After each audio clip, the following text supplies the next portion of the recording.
Yo, what is happening, everybody? Thank you so much for clicking on this video. Today, we're going to go over my top 24 wide receiver rankings for week 1. I have already uploaded my running back rankings, so if you haven't seen that, make sure to go check it out. Honestly, these rankings aren't too interesting. It's pretty much the draft order, but obviously some slight changes based off of different situations or matchups. But for the most part, you're just going to be playing whoever you drafted at the top of the draft. But I still think that it's good to go over for this week 1 and then see what actually happens and how the outcome compares. And if there is somebody that I don't mention in this video that you have a question about, just leave it in the comments down below and I'll get back to you as fast as I can. And now with that housekeeping out of the way, let's get into these rankings.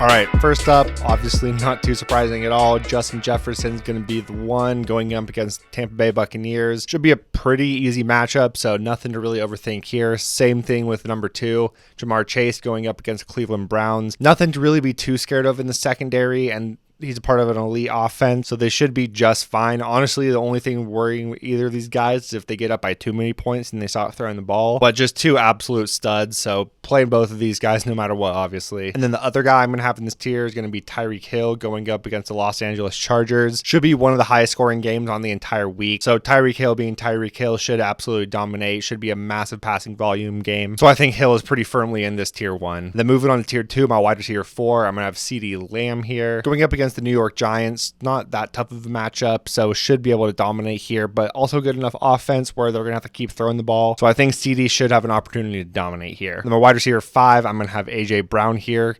Tougher matchup against the New England Patriots, but I think that he should be good enough to pretty much dominate everyone they have. They also don't have an elite corner like they have had in the past couple of years, but that Bill Belichick defense is always tough, so definitely a hard matchup, but nothing that AJ Brown can't overcome. And then number 6 going to be Amon-Ra St. Brown. I just think having Jameson Williams out going up against the Kansas City Chiefs fits everything for him to absolutely dominate this opening night, which this video might come out on Friday, so he could have already played and hopefully he dominated. If not, I'm sorry about that. I also have him too, so I felt the pain if he did it. And well, I don't really know at this point, but obviously you're playing him no matter what. And then the last guy in this tier could be a little surprising. He's this low, but I got Stephon Diggs here. Just a really tough matchup against the New York Jets to open up on Monday night. But obviously he's just way too good of a talent and offense to not play him, but I do have him lower than where he normally is because of that matchup, but regardless, just like I said, just way too good to not play. And then at my wide receiver 8 on the other side of the ball, I'm going to have Garrett Wilson here. Still a little bit unproven, and there's a lot of things in this offense that's brand new, obviously like Aaron Rodgers, so we don't know exactly, but we're all projecting him to absolutely break out this year, so hopefully we can see it in this first game. Buffalo is a tough defense, and their entire secondary is healthy, so I think this will be a really good test for him, and if he's able to dominate Monday night, then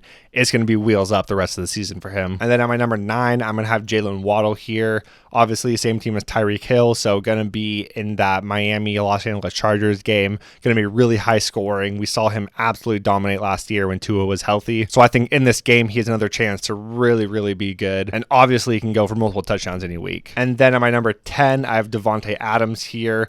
Definitely a tough matchup against the Denver Broncos, which they do have one of the best corners in the league in Patrick Surtain, but Davante Adams actually kind of torched him last year, so hopefully he's able to do more of the same. But now they do have Jimmy G, so we don't know exactly what the offense is going to look like. I imagine Adams obviously still going to be the main target, going to be getting a ton of volume. Just will that turn into what it did last year? I doubt it, but still going to be too good, too much volume to pass up. And then my last guy in this tier 3 at the wide receiver 11, I'm going to have Chris Olave here, opening up against the Tennessee Titans with Derek Carr as his quarterback, so hopefully we're able to see what that looks like now. You know, what I talked about all offseason, Chris Olave dominates downfield, Derek Carr dominates at throwing the ball deep like he did with Davante Adams last year, so hopefully we're really able to see that. Tennessee was a really good rush defense like I talked about in the video on the running backs, but they're not very good in the secondary, so hopefully we can see Olave dominate, but we'll just have to wait and see. And then continuing on with this high scoring game I've been talking about, at the wide receiver 12, I'm going to have Keenan Allen here. I think when Keenan is playing this year, he's going to be fantastic for fantasy. Obviously, the concern is him just being kind of older, 30, 31 years old. He was hurt last year. Obviously, a high chance of re-injury when you're in this older age. But I think when he's healthy with Justin Herbert, he's going to be fantastic like he was last year at the end of the year. And in a matchup that should be really high scoring, one of the highest on the week, I think he's going to have, 10 10, 12, maybe even 15 targets on the week. He could really go for whatever. So I think that he's a really safe option, always a little bit limited on upside since he's never been a really efficient elite touchdown scorer, but the volume should be just insane in a great offense. And then my wide receiver 13, I'm going to have DK Metcalf here going up against the Los Angeles Rams. Now, right now, JSN is questionable. They are talking about him being able to play this week 1, but he just broke his wrist, so he could be on a pitch count. Also, it only takes rookies a little bit to get integrated. So I think DK and Tyler Lockett are going to be better than where they were drafted, especially to start the year. And going up against the Los Angeles Rams, where they don't have Jalen Ramsey anymore, I think that DK Metcalf can absolutely dominate. Always has a chance to go for multiple touchdowns with how athletic he is. And then my wide receiver 14, I'm going to have Devonta Smith here. Like I talked about with AJ Brown, tough matchup against New England, but I think that this offense is good enough where it shouldn't be that much of an issue. Hopefully he can pick up where he left off last year because he was absolutely dominating. Then my wide receiver 15, I'm another wide receiver 2 is going to be T. Higgins. Same things I talked about with Jamar Chase. Pretty good matchup for the wide receivers here. Should be a pretty high scoring game. Elite offense, great talent. Obviously it's hard to put him much higher than this because Jamar Chase is there, but still going to be good enough where he should be on that high end wide receiver 2 range every single week. And then the last guy I have in this tier 4 is going to be Calvin Ridley. Should be pretty interesting to see what he looks like to start off week 1. He could be a little bit slower just because he hasn't played football in so long, but a pretty easy matchup in the Indianapolis Colts, and I have a feeling that they're going to want to kind of show off their new weapon right away, so I feel like they're going to manufacture some targets for him, and we've seen him all offseason. He looks fantastic and is a really efficient elite touchdown scorer, so he has opportunity to do that at literally any moment in the game. So if you drafted him, you just got to play him. Just don't even think twice about it right now. I think he'll be great. It could be a little bit slow like people have talked about to start the year, but I think the upside is always going to be there. Then my wide receiver 17, I'm going to have Amari Cooper here going up against the Cincinnati Bengals. Not the toughest matchup, but they are probably going to have to be throwing the ball a ton this game, so that should be good for Amari Cooper. It's really just dependent on if Deshaun Watson will be able to return to his former self. Obviously, we have no idea at this point, but we should have a much better idea after we're able to see this first game, week 1. And after him, it's going to be Tyler Lockett. This obviously might move down a little bit if JSN is healthy, but like I talked about, even if he is healthy, probably will be on a snap count, probably won't be utilized a ton, so I think Lockett could be really good to start the year off. Also going up against LA Rams, not a great defense, so I think that he should be able to be great. So if you have him, I think you got him at a good value and probably should be playing him these first couple weeks. And then my wide receiver 19, I have Deebo Samuel here. Really, really great talent going up against the Pittsburgh Steelers, which is a really good defense, but normally these Niners guys are able to overcome most of that. There's just so many mouths to feed in this offense that it's going to be hard to tell who it is every single week besides Christian McCaffrey. But Deebo always has a chance to break a massive play, whether it be rushing the ball, taking a slant, getting a screen pass.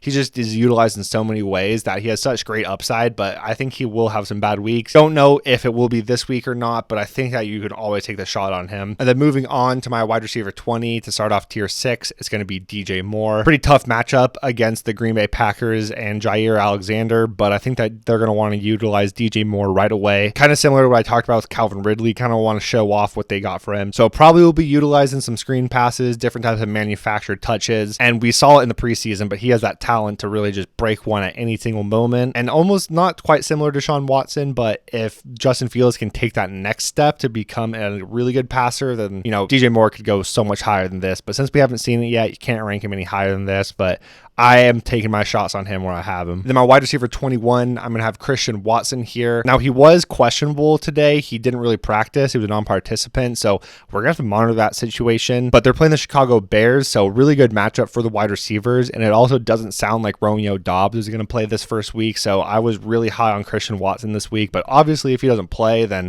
this goes completely out the window, and I guess you could play Jaden Reed as like a flyer if you really needed to, but I hope you don't have to do that in week 1. But if he does play, I think this is about where he should be. And my wide receiver 22 is going to be Mike Williams. He could be a little bit higher than this just because the matchup this week is so good for everybody. But kind of similar to the Niners, there's so many mouths to feed in this offense with Austin Eckler and Keenan Allen, even Gerald Everett, Quentin Johnson coming on, Mike Williams. He definitely is going to have some bad weeks, but in a game like this, the upside is just so high with him that, he could go for 150 and 2 touchdowns at any moment.